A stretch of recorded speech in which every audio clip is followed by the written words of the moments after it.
Ladies and gentlemen, welcome to the Stand Up Speakeasy. I am your host, Sarathne, and every episode, as you guys know you all know, I bring a comic from which coast to coast and talk about their comedy journey so far.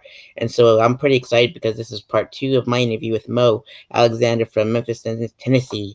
So, ladies and gentlemen, welcome to the show, Mo Alexander. Hey, Mo. What's up, my brother? How are you doing this week? I'm Happy doing Happy St. Patrick's Day. Woohoo! Happy St. Patrick's Day to you, my brethren. Thanks for joining me. It's awesome to see you again. Awesome to be back, man. Awesome to be back. Thanks for having me again. You're welcome. Thank you. And we're jumping into your part two, and from your part two, from what I've seen, is that you've released some comedy records, a lot of them actually, and Yeah. take me through from 2006 to 2000 to now. 2006 till now. You gotta tell me names. I can't remember all that. There's a lot of tequila between those years. Indeed. So there was Evolution, and Evolution. that Okay, all right. Let's start with Evolution. Evolution was an album I recorded at the Princeton, New Jersey, um, Catch a Rising Star back then. And my very first album you don't know about, it's called The Mo Files, and that was from like '98. But then I was still pretty new, but it was a nice it was a the first album Mo Files was a nice friendly version of Mo. Evolution was after I had my fuck you moment, and I was like, let me do what I really want to do, and that's what that was a fun show. We did that, as I said, the Catch a Rising Star and Princeton, New Jersey. That was used to be that was in a hotel, and it was such a fun gig. It was just a fun gig, and we had like three sold out shows that weekend, and every one of them was just incredibly fun. There's a bit on that album about how black people don't ski, and that night I was a table full of black people who skied, and it was just like ridiculous. So it made me very happy. I'm like, y'all just screwed up my whole concept because I don't understand why y'all black people are skiing. We already had enough. I told them we had enough problem with trees already. Why are you trying to get killed by another one? So yeah, that's the first one, Evolution. It was very fun. It was after I had started my own. It was after I had my first show in Vegas, which was my own theater show in Vegas for a while.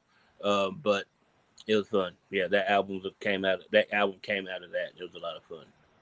absolutely. I love that you just threw everything out the window because I try to be clean and I just can't be clean. I just Well, have it's to not that be. I can't be clean, but it bores me. I'm like, why am I trying to be clean for adults? If you want me to do a kids show, sure, I can be clean for that, but I don't like to be because I don't ever have to be dirty to be funny. But the thing is, I'm a grown ass person, and things happen that sometimes you just have to say fuck. Sometimes you just have to say fuck. It's just like this past week since I last spoke to you, there's just been so many moments this past week that I've actually had to go say fuck. What the hell? Seriously, over and over again. I'm just like, someone had tried to break in my house. I found out I have a family I never knew about. Not like kids or nothing, but like cousins on the other coast. I'm like, I heard about somebody, but it's just a lot of stuff that makes you just go fuck. And I can say gosh darn, but yeah, that's not me. That's not who I am. Indeed. I found out I had cousins in Cambodia and I was like, what? That's crazy. I didn't even know. So it's like family out there too. So it's good to know that I had family out there. So I totally relate. Yeah, So it's so weird. I found these people, looked at pictures. I'm like, okay, she looks like my mom. That's definitely somebody related to my uncle. I'm like, this is ridiculous. Okay, yeah, okay. indeed. And you in 2008 you released Nappy Headed Hose and other FCC Nappy infractions. headed hoes and other FCC infractions. Because so many people got mad when he said the phrase nappy headed hoes, and I understand that. I understand why people got upset because of her background, but at the same time, that was hilarious to me. It made me laugh my ass off. And as a person who's been kicked off radio stations all across the country for saying something too wild, I completely understood. I wasn't saying he should have said called a basketball team nappy headed hose. Uh, but at the same time, I also laughed. I'm just like, okay, he should have said it, but goddamn it, that's hilarious. I mean, that's funny as shit to me.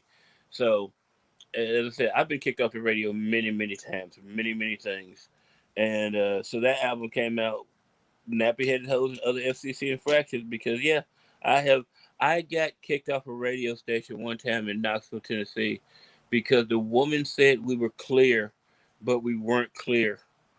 And to make her laugh, I said the phrase, I said something about fisting a midget, and and that went out on air. After I'm just like, yeah, okay, we're in trouble now.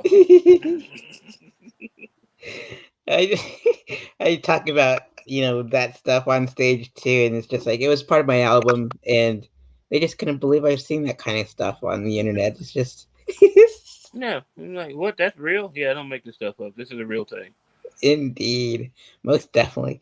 Oh man, and so I you also released "Just in Case the Mayans Are Right" in 2016. 2012 album, just in case the Mayans are right, because in 2012 everybody's like, the Mayan calendar ends in 2012. We're all gonna die, and there's just a lot of weird stuff on that album. There's a lot of just fun stuff on that album, dude, because it was just the world was pissing me off more and more every day, and it's just like, all right, let's see what happens if the world ends. Maybe we can have fun with this. Yeah. I think Nappy is the one Nappy. I can't remember. I honestly can't remember which album and stuff on. The Nappy Head whole album, is that the one about my mom's funeral? Is it my mom's funeral on that one or the next one? I can't remember. I honestly can't remember. Do you know? I can't remember either. Okay. Yeah, Yeah. I mean, because you know me, I tell the truth about everything as much as humanly possible, and there's nothing off limits to me. So yeah, there's an entire bit about my mom's funeral and all the horrible things that happened there. Either Nappy Head Hose or um, the Mayans Are Right. One of the two. I cannot remember which one. indeed. We'll definitely have to go back and re-listen to find it for sure. Yeah. And also it was featured on iTunes. And what was that like for 5 months being on iTunes chart? Dude, that was so huge to me because I just, one day I'm flipping around my iTunes on my computer looking for something, and there my face is looking back at me. I'm like, holy shit, what is going on? And I'm like, what? Oh my god, this is awesome! And then I like freaked out. I seriously freaked out because I thought it would be there for like a day or two, just because whatever, maybe somebody liked me, but it was up there for like 5 months on the top. Not they have the recommended charts right there, and it's like 5 months right there in front every time I open iTunes, and then I go to other people's shit. Let me look at your computer, and it was there too. I thought they were like trying to make me feel good, but no, it was on other people's computers too. So I'm just like, oh my god, this is awesome, this is amazing, yay! Absolutely. And the next album you released was "Got Clots," and what was that story behind that title, like, and all that good stuff, and or bad stuff, and what good, the bad, the ugly about "Got Clots"? So in 2015, I was supposed to record an album called "Crazy Vaginas Are Magical." That was the name of the album. Lost it. Okay, that was the name. I was supposed to record that album. And what happened was I hurt myself. I hurt my foot coming off stage, twisted my ankle. Well, I thought twisted my ankle. What happened is the next day I couldn't stand up at all, couldn't walk. I'm like, what's going on? This is weird. And I don't think about it for a couple of days because I've twisted my ankle before. I've hurt myself, whatever, hurt myself hundreds of times. And finally went to the hospital, and they're like, "Oh, well, you've strained all the tendons in your right foot. That's actually worse than a break. So you're just gonna go home and take some pain meds, and you'll be fine." And they didn't give me any crutches or anything. So I got back to the house and broke my left foot trying to walk up the steps. So I was immobile for a few weeks, completely. I couldn't walk, couldn't get out, I couldn't do anything. Long story short, I had April 2nd, 2015. I woke up and I had a hard time breathing, and uh, my heart rate was through the roof, and I'm just like, I don't feel good, and I had to go. They rushed me to the hospital, where they later found out I had blood clots in my lungs. I had, I think they finally said it was like 18 tiny blood clots in my lungs, and I'm like, okay. So the first day I'm in the ER. It takes me like 8 hours before they really freak out and like, holy shit, we got to take care of this. And they admitted me, and they're like, okay, you'll be fine. We put you on this medicine, and 2 days later, I dropped dead. Um, I was dead for like 2 minutes. They woke me up. They brought me back, and the next day, a doctor came in. Hey, you know that medicine we said we weren't going to put in you? where we're gonna put it in you, but we're not gonna do it the easy way. We could just put it in your arm with a needle and drip it over 8 hours, but no, we're gonna cut you open and put in an IVC filter and put this drug in you, and it's gonna go into you, and it's gonna be much better. And they did all that. 2 days later, the doctor comes in. Hey, your blood works a little weird. Let me look at you. And then he said the phrase, "Oh shit, I nicked an artery," which began a 3 month journey of like 7 or 8 surgeries, 77 days in the hospital, 2 weeks in rehab, and this album got clots is mostly everything that happened in the hospital. The hospital and rehab for 77 days and 2 weeks in the hospital. And because I didn't think I was gonna be in there, I did not think I was gonna be in there 2 weeks. I mean, more than a week to take care of the stuff. And I had applied for like 3 or 4 festivals to do festivals, and I got all of them. And I'm in the hospital, and I'm like, holy shit, I don't know if I can do this because my phone fell.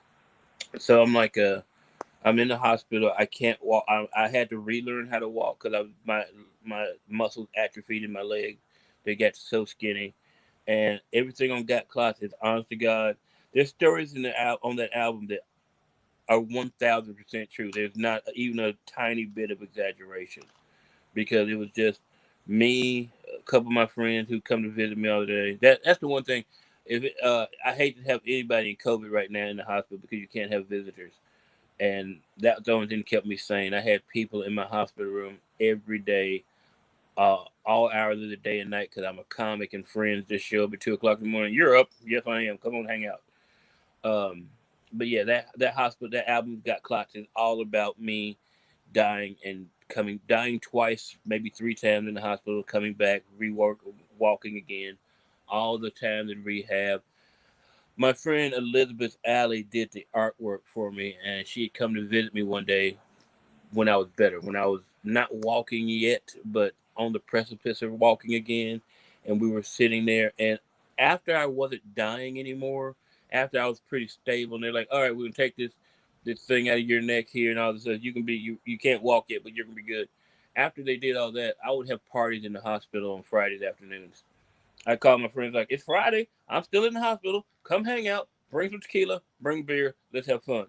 And I had parties in the hospital for like 3 weeks on Friday afternoon. Everybody get off work and come to my room. The first time it happened, my doctor walks in. My surgeon walks in and scrubs at like 4 o'clock the afternoon, like 6 o'clock the afternoon. He walked because I hadn't seen him that day. He goes, "Hey, Ma, I just came in to check. What the hell is going on over here?" Because I'm sitting on my bed. I'm laying in my bed with a beer in my lap. I got like 10 people here. There's like a dude with his iPhone just playing a little music, just a little bit, not loud, but just a little bit, just to be like, "What the hell?" And he's like, "Oh, we're having a party here. Would you like a beer?" And he's like, "Yes, I would, but I must leave the premises." And then he just backed himself out. He didn't even turn around. He just backed out like, "I don't know what's going on here."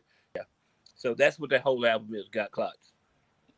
Awesome, and it's a bittersweet story, but I'm glad it ended with a doctor having a beard with you, Yeah, and yeah, yeah. it's like Every time I see him, now I see him all the. I haven't seen him in about a year or so since, but before that, every time after you go back from checkups, he's like, "So tell me about comedy," and I'm just like, "What?"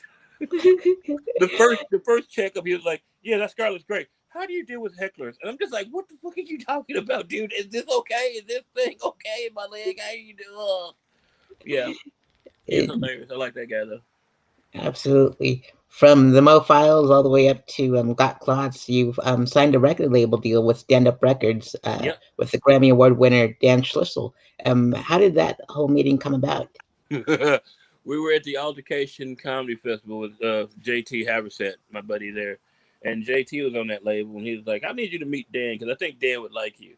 And so there's I don't want to say posturing because Dan is one of the coolest dudes on the planet. He really is. I love him like a brother. But when we first met each other, he had seen my set. I saw something set, and then later on the night, he's like, "Let's go talk." And I was like, "All right, cool." So we're outside the venue at this little, like a table chair situation outside on the patio, and we started talking. He's like, "So you put out six albums of your own?" I was like, "Yeah." And they're all doing well on iTunes. They have been. He's like, "Well, why do you need me?" And I was like, "I really don't." And he just that really thing is like, "Oh well, okay." yeah, I mean, you'd be cool, but I'm saying, and it was just like that moment in time that he like. Now I don't think anybody's ever said that to him. I wasn't being an asshole, really. It's just like I've been doing this. I could keep doing it.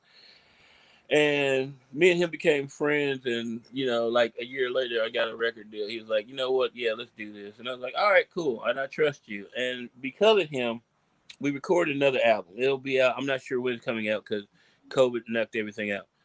But he had an idea that I went with, and I thought was completely insane. And I love Dan forever for this. But we recorded my latest album inside a Sun Studio, um, the legendary rock place in Memphis, Tennessee, about 5 minutes from my house. And everybody from Elvis Presley to Ike Turner to, Roy Orbison and Jerry Lee Lewis have recorded there. And I'm the first stand up comic to ever record uh, at Sun Studio, and it's amazing. I didn't think it was going to happen. I mean, he said it was going to happen, and he flew everybody down who needed to work on the thing. And it didn't really become real to me till the day before we recorded when we walk in the back door of Sun Studio through the engineering booth, and I'm like, I'm not supposed to be in here, but I'm in here. Oh my god, this is so cool. So yeah, we're that one. It should be done. I have one song. I have a song we want to add to. We after we recorded the album, we came up with a song about the possum story, and like I have to go in there this week or next week and record that, and then the album is completely finished, and it'll be out soon. Yeah. Awesome. And have you came up with a name for it yet? We're still not battling, but there's a couple names floating around. Normally, I have a name before I do an album, but this time the album came first before the name, and so there's a couple out there that we're working on, still trying to figure out right now. But it will Mm, be out soon. absolutely. I treat my albums like my babies too, because that's all I got. So it's like, Hmm. yep, Because once I get this album out there, I gotta burn all that material. I'm done. I'm yep, done. I gotta rewrite a whole another hour, which has been a completely horrible thing for me because COVID. I have been doing nothing but staying away from people, so I can't get any new experiences to laugh about. indeed. So I gotta go That's so, back on the road hardcore with some old material for a little while and go drinking and go experiencing new stuff so we can have a new album. indeed, most definitely. Hmm. And so you're also a barbecue connoisseur, and you created a web series called MoAlexander's Barbecue Beatdown. Yes, And MoAlexander's Barbecue Beatdown. what's the story behind all that, and what's going on with it so now? So Well, here's the deal. Um, my partner Chandra and I got really annoyed one day because someone told us to go somewhere to have barbecue that we'd never had before. Now I'm from Memphis, born and raised, and I know barbecue. I don't play with barbecue. Don't be throwing some bullshit at me and tell me this is great barbecue. I will cut your knee off. I don't play with barbecue. And someone told us to go to this place in Germantown, Tennessee. So we were out that way and we tried it. And never in my life have I taken a bite of a sandwich and found a bone in it. And I was just like, first of all, it was like a $9 sandwich for crap, crap, just horrible barbecue. And we were so annoyed, just mad. And then we took a drug called Concerta, which which is like an ADD medication. Don't ask where we got it. It's none of anybody's business. But when we got home, we were focused, we were mad, and I was in a mood to write. And we basically came up with the concept of MoAlexander's Barbecue Beatdown, where we put Memphis barbecue head to head versus each other. Because there's a lot of people out there who don't know good barbecue, and they just say, "Oh, you should go here. You should go here."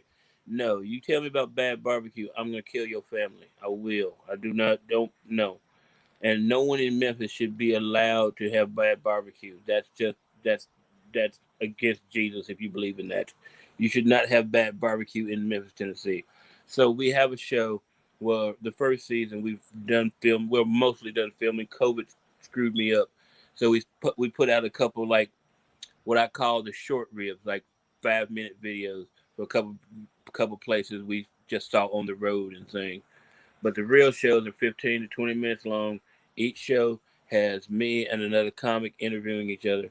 Or I'm interviewing a comic. I take him to a barbecue place. Well, we bring barbecue in. He chooses, and we put those two barbecue things against each other. It's like one week it's the barbecue shop versus I think Cozy Corner. Um, and then my favorite, not my favorite section of the show, but my second favorite section of the show, my so I am from Memphis, and Memphis is a pork city. We do pork ribs and all that. Brisket is kind of a new thing here, so I don't know anything about brisket. I don't care about brisket. I don't know it. But we got two guys that we call two. They're two guys from Texas who live in Memphis, and we call them two Texans, two tables over. But we always stick them next to the dumpster because that's where I feel brisket belongs. So they're outside on every episode next to the dumpster, judging their brisket that we bring them. Yeah, Indeed. it's a very And fun show. I have like the first few episodes finished, but because of COVID, we got screwed up and couldn't finish a couple other episodes. So I'm probably just gonna put the first two or three out and then have to finish the other ones because it's been over a year and a half since we filmed them, and it's just I didn't get a chance to finish some stuff because of COVID shut everybody down. So, absolutely. And I was but reading. oh wait, but the second season we've already planned out, and the first season was Memphis versus Memphis. The second season is Memphis versus all y'all, where we're going on tour and do a barbecue tour across the country while we do comedy. Yeah, that's what's gonna happen. Can't wait for that. Mm-hmm. That's gonna be pretty awesome because like St. Louis has a good scene, Texas has a good scene, Mm-hmm. All and different styles of barbecue, and when we go to hit Texas and do basically the two Texas two tables over, that'll be their complete episode. I'll just be in the back just making fun of them cooking sausage on the grill. I'm like, all right, whatever. indeed. And two quotes that stood out the most in the next portion of your bio was that the underlying message was, "I'm trying to save the world one comedy show at a time." And you have a mission statement, which was "slap the stupid."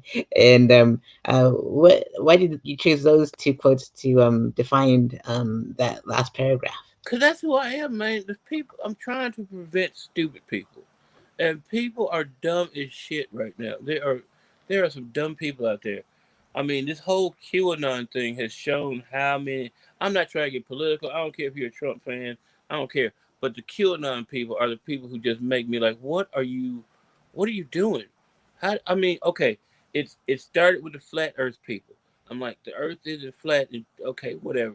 Then there's this subsect of people who literally think birds are not real. I'm like, if you don't think birds are real, why are you at KFC? What are you doing? That's dumb. Uh, you know, I'm like, birds aren't real. There's a theory going, and people believe this that birds all died in the '50s and were replaced by robots from the CIA. What the? That's the go away. That doesn't make any sense. It doesn't. I've seen birds. I know birds. So penguins aren't real? Are you telling me that someone that fuck the penguins too? Let's kill all the penguins and put robot penguins. Go to hell. That doesn't make any sense. Birds aren't real. And flat Earth, birds aren't real. Uh, my not my favorite one, but one was about the pizza gate where there was a child pedophile ring in a basement of a pizza place that didn't even have a basement. I'm like, what are you people? How do you people comprehend anything? Where did you come from? Where did your reading comprehension come from? This is not. I'm trying my best to make fun of the stupid people so they can realize that they're stupid and either change their life and get. I don't want them to change their life. I want them to just realize that they are stupid. That the things they believe in are completely stupid, and it just makes me laugh. So that's pretty much where all that comes from. I'm very honest about how much I hate stupid people. I told you last time. That's why I'm making all these. That's why I'm fixing kids' computers because I don't want to propagate another generation of stupid people if I can help it. Indeed, most definitely. Which reminds me that all the funds that we're raising for Mo's Cash App and Venmo is going to help fix computers for the kids, so Yeah. that way they don't end up being stupid adults and later in Yes. life. Yes. And Because when also, I was a kid, I learned how to code my own. I learned basic and I learned how to code. So now, everybody, I don't think any kid knows how to code. Well, not many kids know how to code, and all they know is how to get on Facebook and Twitter. I'm like, you make those apps. Don't just go to other people's apps. Come on. indeed, most definitely. And we're also raising funds for Friends for Life. And remind the audience at home why we're raising Friends for Life too. Friends for Life is an organization here in town that helps people with HIV and AIDS. Now I know that's not the epidemic of the day, but there are still people who are living with HIV and AIDS. And I mean, I lost a lot of friends in the '90s from that, and I still have friends who currently have HIV. And sometimes they are not the most um, they need help sometimes. Some when people find out, they don't want to hang out sometimes, so they need help. And a lot this organization helps people. They give them money, food. They help with rent they need if they can't work because that's a terrible disease. So those are my two things that I try to help out on. I want to prevent stupid people, and if someone has HIV and AIDS, and they need help, let's help them. Most definitely. And Mo, these are the questions I wanted to ask you because I wanted to go on tour, but the whole pandemic thing hit, and so I asked all the comics these questions, everyone that I've been ever interviewed. So with that being said, Mo, what inspired you to perform stand-up comedy? Dude, I was a comic from birth.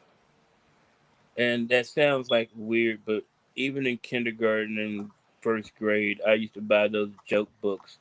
And every time I went to get my hair cut, I'd memorize like 5 minutes of jokes and tell them at the barbershop before I got my hair cut. I'd just stand in the middle of the floor and start telling these jokes.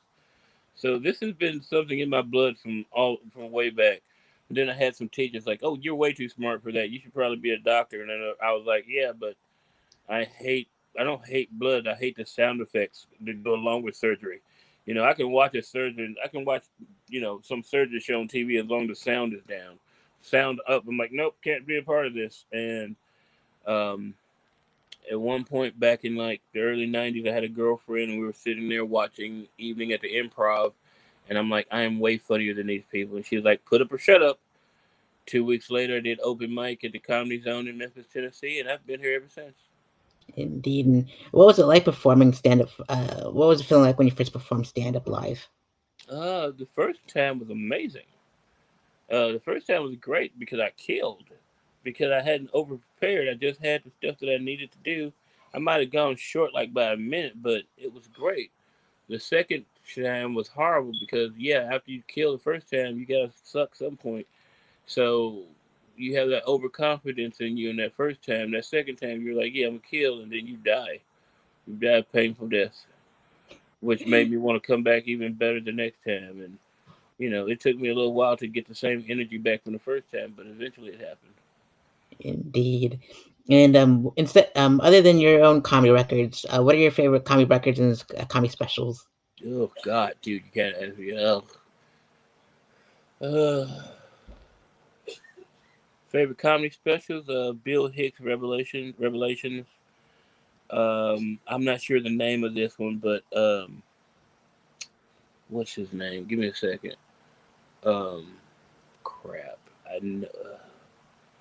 What's the guy? I cannot think of his name right now. But what's the guy? Do you ever watch the show Blackish? Yeah, What is it? Not Anthony Anderson, but the other guy, his sidekick in the office. I cannot think of his name right now, but he's damn hilarious. Um, I, uh, was it like his sidekick? Gosh, trying I'm to. sorry, I can't think of his name, but he got one of the best specials I've ever seen. Um, I cannot think of his name right now to save my life, but he got one of the best specials. His special starts out with him eating food at a restaurant next door to the venue with his friends, and he just said, "I'll be right back," and walks behind the alley, goes into the show, and just goes on stage for an hour and kills, and walks back and goes back. Sorry it took so long, and it was just funny as hell to me. The special is great. It's not. Shit, I cannot think of his name. Is it Dion Cole? Dion Cole, thank you. You're Thank welcome. you right there. Dion Cole's first hour comedy special is brilliant. Anything he does is brilliant. It makes me mad. He's so funny. Uh, almost all the Chappelle things are great. The first one, Killing Me Softly, is a classic. Um, Chris Rock's Bigger and Blacker. Uh, Eddie Murphy's Delirious, of course. All who anything, any and everything by Richard Pryor. I don't care. In all those specials he did, if you go back and watch the roast of Richard Pryor, all those. I don't care. Um, Chris Titus, he makes me laugh all the time. He's so dark, it makes me happy. Uh, Seriously, he's dark. He makes me happy. And which is so funny because if you ever saw him in his early days, he was just this bouncy, jumping psychopath. I'm like, are you okay? How much crack are you on? Why are you jumping like that? And now he's just so metered and mean. It's beautiful. Any and everything by Stanhope. Those Stanhope's one of my buddies. I love that. I love that psychopath. I love that psychopath. He makes me so happy. I can't think who else right now. Um, Comedy specials. Uh, who do you like right now? Who am I like? Deion Cole is one of my favorite. Roy Wood Jr. is one of my buddies as well, and I love him. He does really good. He does really good comedy. His comedy specials are done real well. Billy Gardell, another great human being. He's very funny. Very yeah. I love Billy. Yeah. Uh, that's who I watch when I watch. If any of those people are on TV, I'm gonna stop and watch any of And them. most definitely. And when you spoke of Richard Pryor, it reminded me of Live on Sesame concert. Street. Yeah, the Okay. one live on concert when or live in concert one was when the guy was photographing the comic when he was photographing Richard on Yeah. stage and he pointed him out, and it reminded me of me because I'm always photographing all my friends, but I don't move around that much, and I'm just Hmm. like, and that's when I go, all right, I'm gonna sit down for all these photos from here on out because I don't want no comic to like roast me like that. But it was great though. Um, but his story about his dad, making love and dying immediately after He just had came me and went. die. Right. Yep. Indeed. And so, Moam, if you can, you go on tour a lot, and if you can go on tour with any comedian locally and internationally known, which comedians would you like to go on tour with?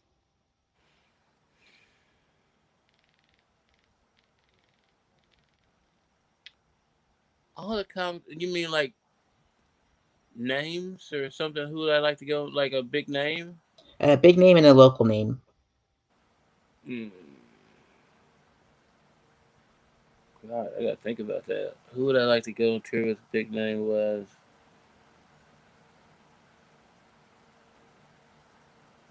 I would like to get.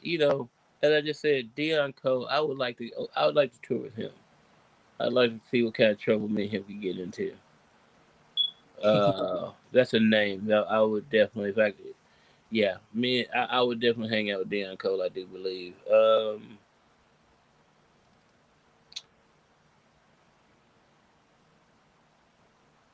Oh, I know who I talk. There's a couple comics that not local, but not as known that I'd like to tour with. There's a chick named Rena Calm out of Chicago. I'd love to tour with her. She's crazy and she's so funny. I love her to death. Another young woman named Holly Lene out of Louisville, Kentucky. Um,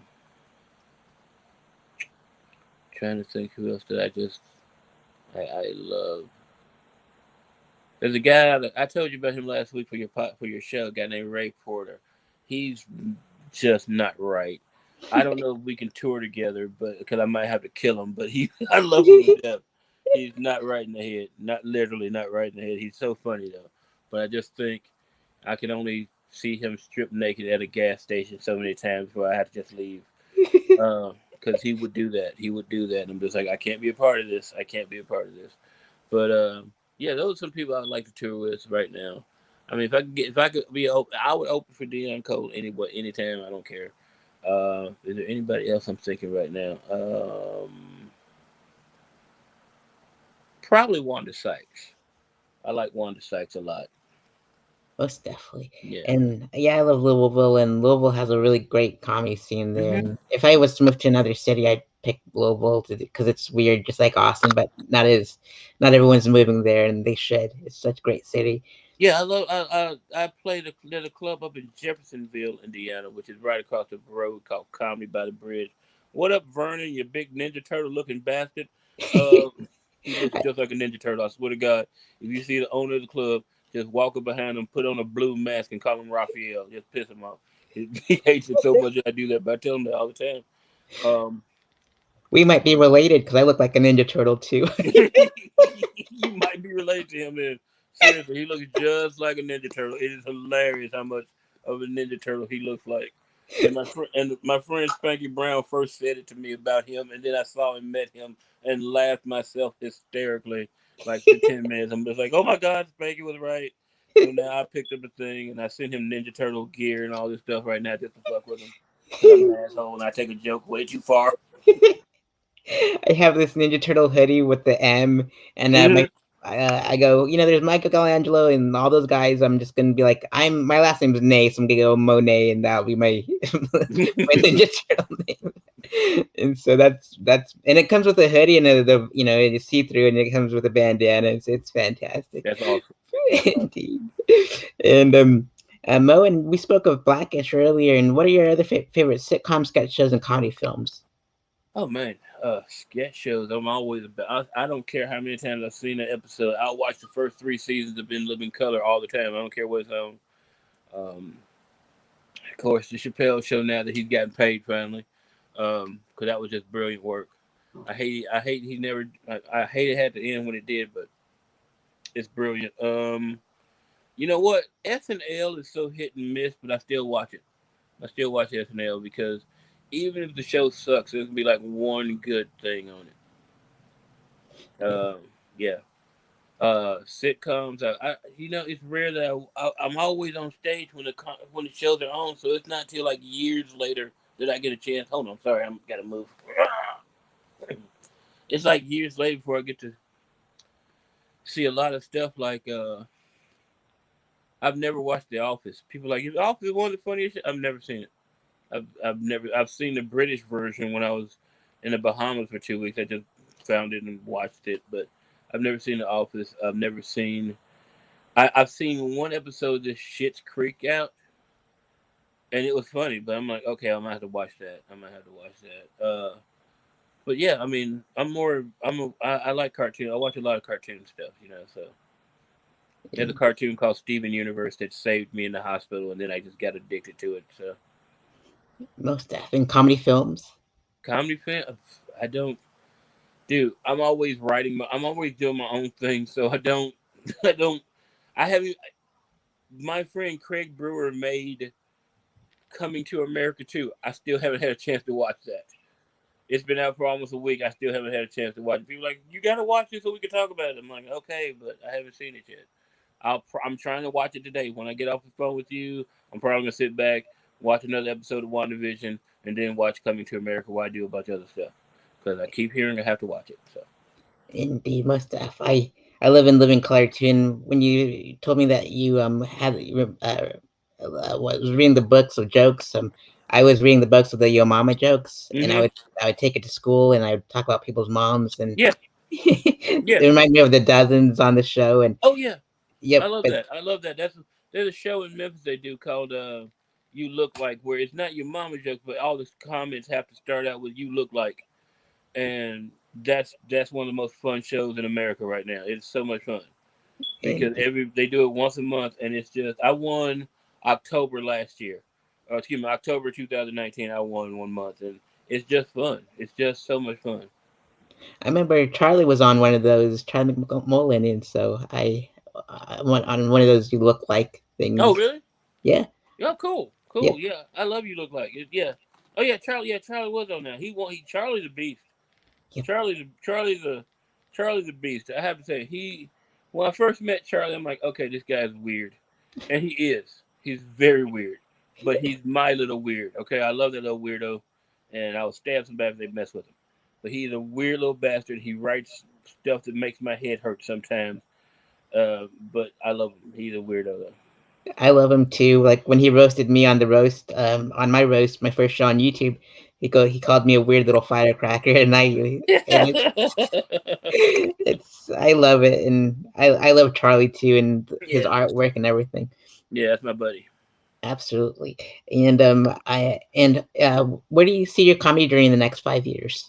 I have no idea. I am not gonna lie to you. I have no idea. I have no idea what I will be writing about next month because the world has gotten so ridiculous. Every time I write something, I had written an entire bit about how if they want to get this vaccine pumped through quicker, they should hire somebody from Chick-fil-A. Then it happened They hired a dude from Chick-fil-A to help with the draft. I'm like, okay, my comedy's too real. I don't know what to do now. My comedy's too real. It's actually coming true again. I write a joke and it happens. So I don't know what to do. I don't know what I'm doing in the next 5 years. I might be drinking heavily. I might be writing cartoons. I don't know what I'll be doing in the next 5 years. But I just know that I'll be here, knowing as many people as I possibly can, with words that make some people mad, make some people happy, might annoy the fuck out of other people. I will be here as long as I can be just to annoy people. A lot of people want to live to live. I want to live just for the spite of it all, just to prove other people wrong. Like, oh, you know, go ahead, I got you. I got you. Making fun of everybody. Indeed, with your predictions of the Chick-fil-A thing, and it reminds me of The Simpsons how they predicted the future too. It's just Yeah, like yeah. runs parallel. So It's really frightening. I mean, I don't know if the Mandela effect is real and we're tapping into like another future reality or something. But when I made that joke about when I made that whole bit about the Chick-fil-A thing, and then they really did it, I'm like, okay, this is too weird for me. So I mean, I had to drop it because it's immediately real. They really hired a dude from Chick-fil-A to help them with the drive-through shot thing. I'm like, wow, maybe they listened to me.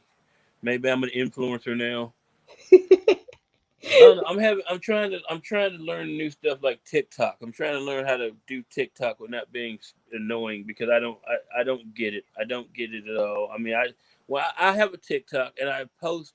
I don't even post myself on there that often.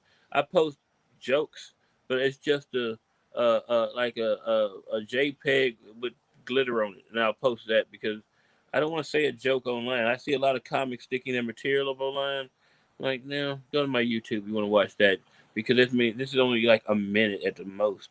So you're gonna get everything cut. Cause I'm very long winded and I have points inside of points inside of points. So you're getting like three levels of jokes at the same time, and it takes like 3 minutes. So I'm just trying to learn the technology because I'm a nerd. I know technology, but TikTok confuses me. indeed, and same here. I don't have a TikTok either, but since you mentioned JPEGs with glitter, have you tried and those NFTs that they're starting I off just now? found about that. I just found okay. First of all, I still say cryptocurrency is Pokemon for adults. Um, I don't understand it. I think I have some Ethereum somewhere or Ether or whatever you call it. The NFTs you're talking about. I just learned about that last week, and I still have no idea what you're making. People, someone paid like $69 million for a piece of digital art. Um, okay. You can't hold it. You can't. I don't. I'm very confused by it. I'm very confused by it. I don't know. Somebody, if you're watching the show who knows how to make an NFT, help me. We'll split the proceeds 70-30. Uh, whatever. I mean, I don't know what I'm doing. Somebody knows how to make an NFT. We'll do a MoAlexander comedy. I'd like to do the album artwork as an NFT. And then just it's the one time you can get a digital. It'll be like glittery and gold, and if you look at the wrong way, I'll flip you off or something. I'll do something weird, but I don't understand. So if you out there right now and know how to make an NFT, hit me up. Hit me up. Hit me up. Let me know. Let's make an NFT and make $69 million on a piece of artwork no one can ever touch. Absolutely, I believe in you, and it'll happen. And Yeah. let's see here. Which other forms of comedy would I like to venture off into, like improv, sketch, comedy writing, acting, directing, etc.? What do I do? I mean, I have done improv and I have done some sketch, but I mostly just drink and write horrible things and then take them on stage. I'm always in the process because after the surgery, I have many stories that I have written down. But it's hard for me to write them down now because after all that surgery and all those drugs, my mind is just a little bit weirder than it was. Kind of my words get too long winded now. So I have this. I'm trying to finish this book we have designed with like it's probably gonna be on Amazon some point this year, but it's just like 20 short stories from MoAlexander. I actually have the name of the book, but I can't say it on here yet because we haven't trademarked the name. But we have the name of the book, and it's a bunch of short stories that are all real stories that are too long for comedy shows, but definitely things that happened to me in life. I mean, if you have ever followed me in my career and seen things, you will see some of the, you've heard some of the stories, like the one I talked about my mom's funeral. That's entitled Father Click Click, and it's an entire story about how my family's Catholic by choice, I guess. And when my mom died, I was stuck in the Bahamas, so I couldn't plan her funeral, help plan it. But when I got here, my aunt had planned the funeral, and she had asked for an African American priest, and they were fresh out and gave us an African priest. And the day that ensues following that is just ridiculous, and every word of it's true. Not a single bit of exaggeration. Every word of it's true, and it's one of the most ridiculous days of my life. And people think I make it up, but I have witnesses. I have witnesses to everything I said. Well, I can't wait to read your book and read those stories because Hmm. it's gonna be. I hope it's a New York Times bestseller. That's for sure. Me too. I hope it just doesn't get me in trouble because I'm not changing names to protect the innocent. Like you gotta change these names. Nope, they know what they did. I got witnesses. Indeed. And what is your favorite joke a comic has written? Dude, you ask some weird questions. Favorite joke a comic has written? Greg Baumhauer. Greg Baumhauer. He's retired now, but this dude was brilliant. There's a show in Denver that they do with another comic named Mike Stanley. I'm not sure who's co-hosting it with him now, but Greg was a co-host. And do you remember when that whole um, soccer team was trapped in a cave? Mhm. Greg Baumhauer looked at a woman in the audience like the week that had happened, like the week after it had come out in the news, and or after they'd been pulled out, and he looked at this woman and said, "Ma'am, I will lick the moisture from your walls like a boys' Thai soccer team."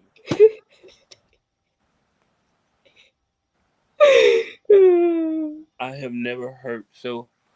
I've never been so mad at a human being for making me laugh so hard. I'm just like you. I went up to him afterwards. He didn't even know me yet, and I just cursed him out. I just said, you dark motherfucker, you piece of shit. I hate you so much. That's the funniest line I have never written, and I hate you because of it. And it's stuck in my brain. I can never forget that line. I will lick the moisture from your walls like a boys Thai soccer team. And oh, it is one. Oh, it made me cry when he said he was retiring. I'm like, what? That joke? No, that line is brilliant. It hurts. It hurts me. It's brilliant. Ugh, Man, sorry. what a It brilliant makes me so man. mad. If that joke still makes me mad, it's so fucking funny.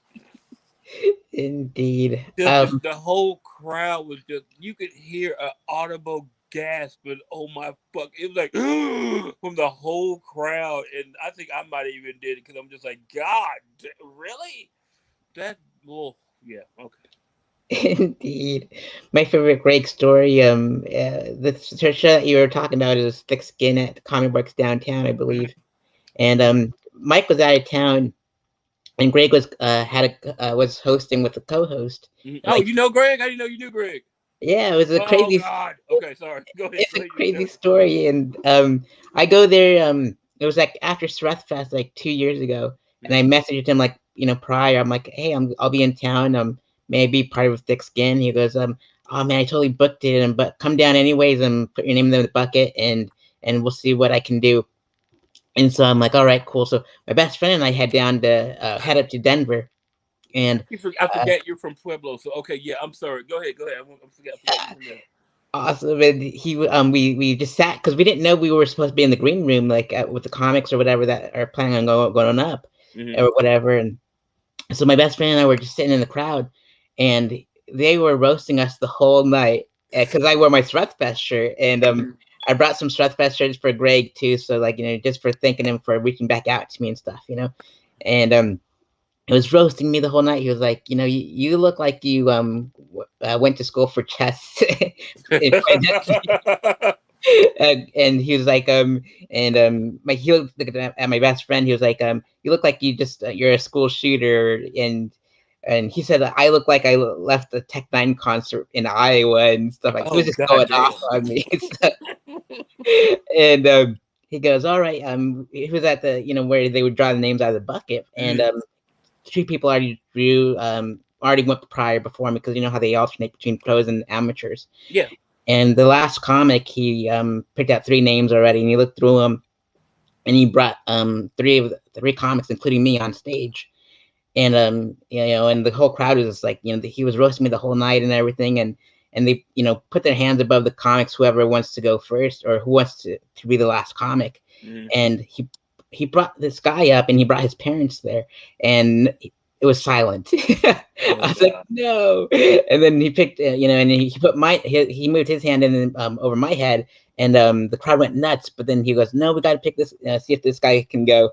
And it was silent, and then they moved back to me, and I'm like, all right, I got 4 minutes on the Comedy with Rick stage, and I just like the whole crowd just went nuts. And I'm glad like my jokes landed, but I stumbled over my words because I was so excited and I went too fast. And but those 4 minutes, and Greg, I can't thank him enough for that. Was like my favorite comedy moment in Dude, Denver. I It's just love him so much. I hope he's doing well. I haven't talked to him. I haven't seen him in like 2 years. But the first time, that was like the second time I met him when he said that, and I'm just like, God, that just hurt me, man. That's one of my favorite lines of all time, right there. I don't care who. That was just perfect timing for that joke. indeed, and it broke my heart when you told me that he retired and Yeah, stuff. And I mean, I hopefully he comes back, but I know I that do comedy too. takes a toll on us. Yeah, it does take a toll, but I hope he comes back. I don't know what his personal life is like, but he's so damn funny. He's just so funny, and it just hurts me so bad that, oh. But And I can't wait to get back out there and see Mike Stanley and the rest of those weirdos. absolutely. And I was hoping to bring Mike on board for last year, and but the pandemic hit, and I didn't want him to perform in front of just like a few people, like, Yeah, and so I wanted to have him a real audience. But hopefully he was doing fine, and hopefully he comes back every so often to Colorado, and hopefully I can get him in the future. Hopefully I can get you in the future. That'd be fantastic I and told stuff. you, we already talked about it. We will hang out. I'm booking my July right now, so we can do this. I'm telling you, I'm booking it right now. Get those dates in. Get those dates because I Absolutely. am doing this right now because I got to. I've gotten the first shot of the vaccine. I hopefully we get the second one in like 2 weeks, and then I can be on the road again and not worry and just cough on everybody and sneeze and lick a donut and throw it at somebody, and we all good. Absolutely. And Mo, what experience would you like your audience to take with them after a set is over? Oh, your mic cut off. Yep, sorry. Hold It's on. Where is my video? There I am. Okay. Say what you ask me? I'm oh, sorry. what experience would you like your audience to take with them after a set is over? Oh, I want you to realize that the world is stupid and we should make fun of everything. There is no sacred cows. Make fun of everything and don't be offended. If you're easily offended by something that I said, then you're not really living your life because I'm just a stand up comic making commentary in the world. There's a lot worse things out there you should be offended by. You know? The thing you take from me, have fun, have a story, and let's converse afterwards. Let's make fun of everything. I don't care. Don't come tell me you were offended by something you said because I'm not gonna care. I'm not going to care. And if you tell me that, I'm probably going to say something worse to offend you. I will not care. I don't care. Because in this world of cancel culture, you can't cancel me because it doesn't matter. It doesn't matter if someone says, you're offending me. I'm never coming to your show again. Good. Because you're making the environment for other people who like what I do upsetting. Sure, come back to the comedy club next week. There'll be somebody with a puppet that won't offend you. And I'm good with that. I'm not hating on you because of that, but you're not my audience. Come on, we're not canceling anybody. We make fun of everything and everybody. There's no sacred cows. Don't get too offended by words because words are just words. In, Unless it's violence towards me, words, and then we have to kill you. Absolutely, indeed, and fantastic. And follow Mo on Facebook, Instagram, Twitter. Donate to his Cash App and his Venmo for the kids, for him to build laptops for him and stuff. And donate to the Friends for Life, and visit his website and his YouTube channel as well. Yeah, go And with that all those being places. Go all those places. MoAlexander.net, YouTube.com/slash MoAlexander. That's MoAlexander. If you type in MoAlexander, you can find me. I'm everywhere. he's everywhere, and they're all in the description box below, so you can just copy and paste it and all that stuff. And so, Mo, with that being said, are there any final words you'd like to give out to the audience at home? I just want you guys to know I appreciate you having me on your show. I appreciate the people watching the show. If you like what I've said today, follow me. If you don't like what I said today, still follow me. We can fight about it on Twitter. I don't care. Um, go buy one of my old CDs. Wait for the next one to come out. Go order some merch. I haven't done a comedy show in months. Go buy some merch. All your merch supports my gas money for my first gig back. Go buy some merch. Suresh, thanks for having me, man. That's all I really have to say. Awesome. Thank you for being my guest, Mo. It means a lot to me, and we'll figure something out for the fest, and hopefully I can get you on there. And Lindsay Glazer is already on there, so Wait, if Lindsay's on. You got Lindsay on, and does that mean Charlie's on? You better put me on that damn show. indeed, I'll do my very best and do like all I can to raise funds for you to get you there. And so, with that being said, everyone now on the Stand Up Speakeasy, be well, take care of each other, and be safe. And we'll see you on the next episode of the Stand Up Speakeasy.